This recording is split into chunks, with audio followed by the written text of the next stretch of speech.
నిన్న మన కేటీఆర్ అంటున్నాడు మా కారు కొంచెం ఖరాబ్ అయింది గ్యారేజ్కి పోయిందని.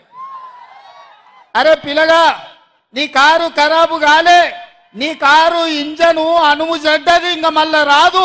తూకానికి అమ్ముడే, తూకం పెట్టి అమ్ముడే. వర్క్ షాప్ నుంచి మళ్ళా ఇంటికి రాదు. ఇనుప సామాన్లోనికి తూకం పెట్టి అమ్ముడే నీ కారు. నీ అయ్యనడుగు కావాలంటే ఇంటికి పోయి.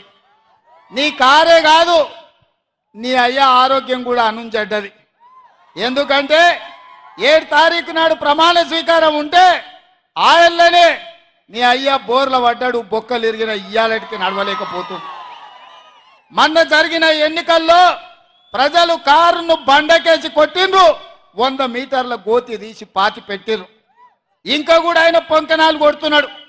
నిన్నటికి నిన్న మాట్లాడుతుండు ఈ పొంకనాలు. ఆయన ఏం మాట్లాడిండు? ఆయన పిట్టల ద్వారా నాతో 20 మంది ఎమ్మెల్యేలు టచ్లో ఉండ్రు, సిట్కే కొడుతూ వస్తారని. సిట్కే కాదు, మిద్దెకి డప్పు కొట్టు బిడ్డ, నీ దగ్గర ఉన్నోళ్ళు కూడా ఎవడన్నా ఉంటాడేమో చూద్దాం. గతంలో లాగా కాంగ్రెస్ ఎమ్మెల్యేలు గొర్రెల మంద తొడేళ్లలాకొచ్చి తేప కొట్టి కొట్టుకపోదాం అనుకుంటున్నాం బిడ్డ. ఈడ కాపలా ఉన్నది రేవంత్ రెడ్డి, నువ్వు ప్రయత్నం చేసి చూడు. ఈడ మా ఎమ్మెల్యేలను కంచేసి కాపాడుకునే శక్తి హైటెన్షన్ వైర్ రేవంత్ రెడ్డి ఉన్నాడు బిడ్డ. వచ్చి ముట్టుకో.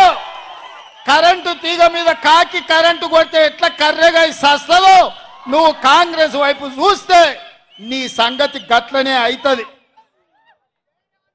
నువ్వు మాదిక్కు కాదు, నీ దొడ్ల సాయంత్రానికి ఎన్ని వచ్చినా ఒకసారి లెక్క పెట్టుకో బిడ్డ, నీ సంగతి చెప్తా గాని.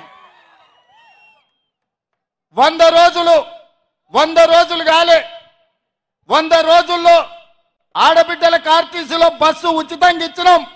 35 కోట్ల మంది ఆడబిడ్డలు ఇవాళ బస్సులలో ఉచితంగా ప్రయాణం చేస్తారు. 100 రోజులు కాలే.